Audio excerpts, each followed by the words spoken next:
have you ever taken the time to stop to really think that you're playing a character that is pretty much as iconic as that of like Mickey Mouse at this point? It's funny that you mentioned invoke Mickey Mouse, and it's funny that you asked that particular question because I have thought that, and there are two different timelines for that.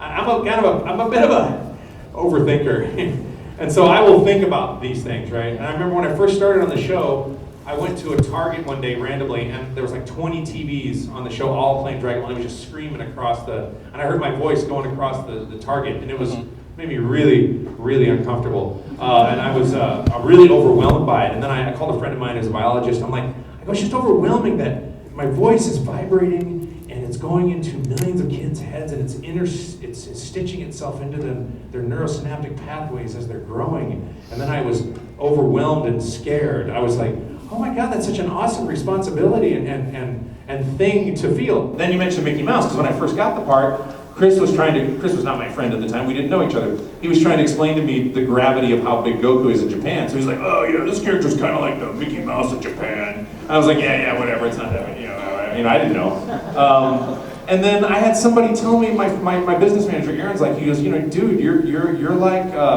what was he saying? He was like, I forgot what analogy he used, but it was like, you're like to anime, like, I forgot, like Elvis is to rock and roll. And I'm like, that's a bit rich. I don't buy that. That's very nice of you to say. I don't think that my voice is too anime what Elvis is on a completely different stratospheric level. But it was very humbling and honoring to say that.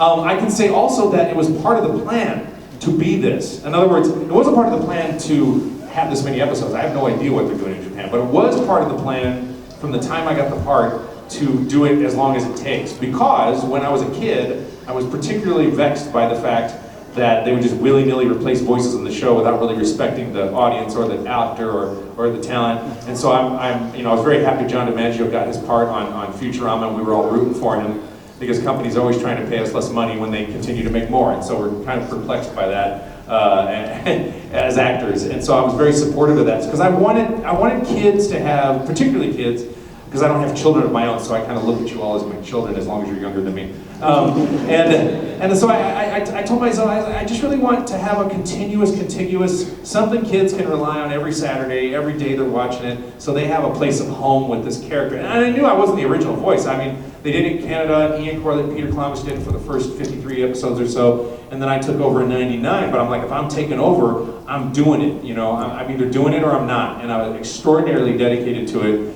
And it's so funny that dedication I had the dedication before I even liked the character, because I didn't know the character. I still learn new things about the character, even though Goku is a particularly simple character to play, but it's complicated. And so it was just a goal, so to have you guys sit in this room and having so many generations, and I've got people like, yeah, I make my kids watch it, I make my grandkids watch it. Like, how old are you? And so it's surreal, honestly, to think that, I look at my watch for 2 seconds and 23 years have gone by. I mean, I was just asking Bree, my girlfriend Bree, the other day, I go, honey, I think it's the 10th anniversary of Battle of Gods already. Because Battle of Gods, we did it in 14, but Battle of Gods came out in 13. Yeah. Well, that's next year, the 10th anniversary. I'm like, wait, that's just a new set of movies for, setting up for Dragon Ball Super. And so I was just kind of astounded that 10 years have already gone by since, when Battle of Gods came out, I thought I was done. I thought we were done. And they called me out of the blue, and I was like, oh, we're doing this? All right, sweet, let's do it. So the second they announced the movie, I called Sabbath. I was like, you ready for this? And he's like, yeah. And I'm like, all right, let's do it. He's like, all right, talk to you later. Like, so that's the long-winded answer of how I've thought about this a lot.